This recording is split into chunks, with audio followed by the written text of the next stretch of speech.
Hey guys, it's Anna and I'm here today with another tip. This Tuesday we're going to show you guys how to sign a PDF in seconds using your Mac and your iPhone. First you're going to pull up the PDF that you have, and then you're going to go up to the toolbar and you're going to hit the signature button, and then I already have a few, but I'm going to show you how to create yours.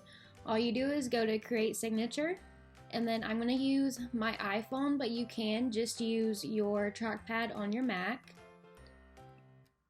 And then once I hit iPhone, it'll pop up on my iPhone, and all I have to do is do my signature, and it'll pop up on my Mac, and then I'm going to press done, and then I can select that new signature and drop and drag it wherever I want. And then you've signed your PDF in less than 10 seconds, I would say. I hope you guys have a great Tuesday, and we'll see you next week.